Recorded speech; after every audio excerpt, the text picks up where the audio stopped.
But man, I wanted to get a little bit more into this Lil Durk situation too.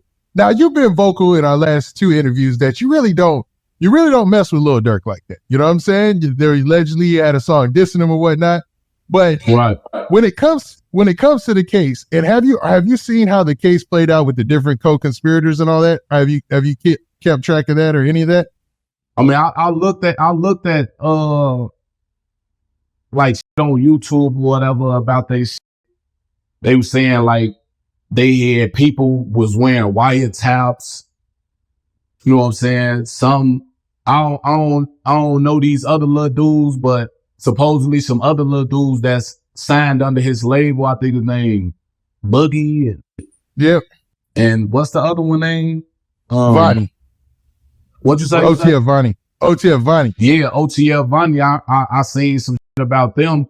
I heard one of them like 17 or something like that.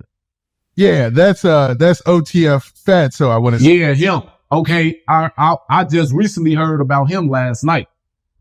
Yeah, I heard he's going back to school. He going to college. You know what I mean? You know what I'm saying? And they talking about this was one of the shooters. So and then he signed under Durk. So how people gonna look at that though? They looking at it. You out here. You supposed to be pushing peace and saving the kids. With how people looking at it is that you sending these kids off that sign under you. You know what I'm saying? Who you supposed to be watching over? Who you supposed to be looking out for? They names in the indictment. Yeah, that's crazy, man. Some kids though.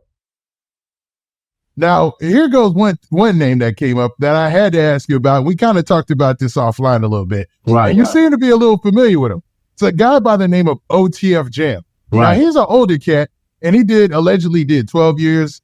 He allegedly got into a lot of situations on the street. You know, he's known as a shooter. I'm not saying that you're saying that. I'm saying that's what they say on social media. Right. And he linked up immediately with Durk. Now, what's your knowledge of OTF Jam? Jam, one of them, I ain't gonna lie. Jam been had a lot of clout through the jails, especially, you know what I'm saying? He did 10 up in there, you know what I'm saying? Me and him was in Lawrenceville together. You know what I'm saying? That's when we really started, I really started kicking it with him and shit. We really started talking it, you know what I'm saying? Building and shit like that, kicking it and shit. I was working in commissary in Lawrenceville and shit, and he was down there or whatever. But, I mean, he got respect all through the jails, bro. Like, you know what I'm saying? Then nobody with him. You know what I'm saying? He had respect through the jails. He got the clout. You know what I'm saying?